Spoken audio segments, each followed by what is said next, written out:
Some heroes arrive on Earth with enough distance to let the past stay behind them. Kara Zor-El arrives still carrying the weight of what was taken from her. Welcome back, Panelheads. This is our Get to Know Hero Edition. Today we're breaking down where Supergirl began, how Kara's story grew far beyond being Superman's cousin, and why hope looks a little different when it comes from someone who remembers what was lost. Kara's story begins in Action Comics 252, when she arrives on Earth from Krypton as Superman's cousin. But unlike Clark, Kara is old enough to remember exactly what she lost. Krypton was still her home when it was destroyed. So, when she reaches Earth, she's not arriving on a clean slate. She's stepping into a world that already knows Superman, while carrying memories of a world no one around her can truly understand. That is what makes Kara's beginning feel different right away. She's not just learning how to live on Earth, she's learning how to do it while still grieving the life that was taken from her.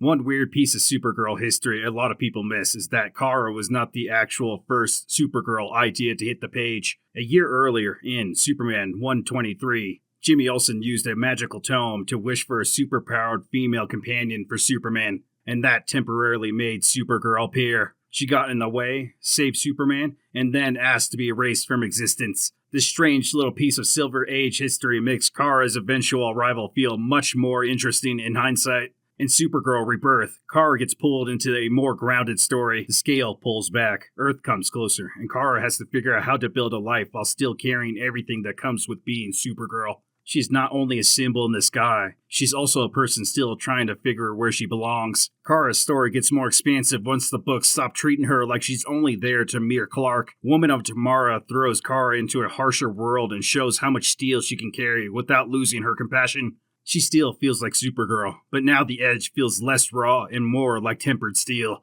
And by the time World's Finest comes into the picture, Kara can stand beside other major heroes without flattening into a simpler version of Clark. She fits in those worlds without losing herself, which says a lot about how fully the character has grown. On paper, Kara has everything people expect. Super strength, speed, flight, invulnerability, heat vision, and freeze breath in full Kryptonian scale. But the biggest difference has never been about the power. It's the emotional charge behind it. There is usually a little bit more volatility in the way Kara carries that power. Just a little less polish. That doesn't make her lesser than Superman. If anything, it is a part of what makes her feel more dangerous in certain situations. Kara's powers often feel closer to the surface, so when she chooses patience, mercy, or restraint, it means more. What makes Kara so impressive isn't only that she can do what Clark can do, but that she can carry all of it while she's still figuring out who she's supposed to be. For animation, Legion of Superheroes is a strong fit for Kara. It puts her in the future while she's still carrying that fresh loss, and the Legion Academy becomes the place where she has to figure out who she's going to be next.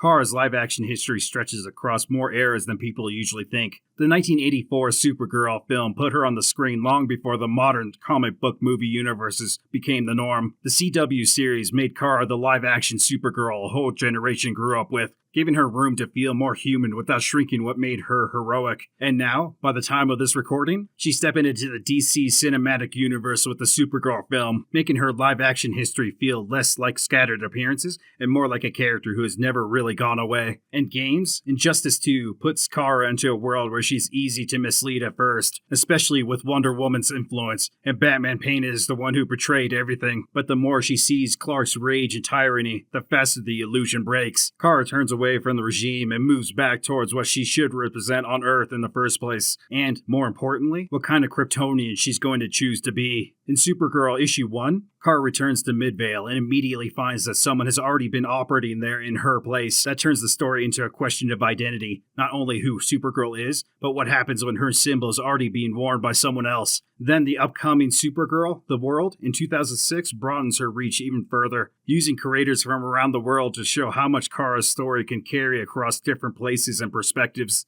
From a Kryptonian survivor who remembers exactly what was lost, to a hero who let the world become more than a place she landed on. Supergirl reminds us that hope can shine even brighter when it comes from someone who turned grief into a reason to keep fighting for others. So, Panelheads, which version of Supergirl works best for you? The classic Kara? The Woman of Tomorrow? Or the live-action Girl of Steel? Drop your comments down below. And if I brought up a detail you didn't know, make sure to like, subscribe, and share with another comic book fan. Let's keep building this Panelhead community together. Other than that, Panelheads, we'll see you again when we cover another one of our favorite comic book heroes from over the years.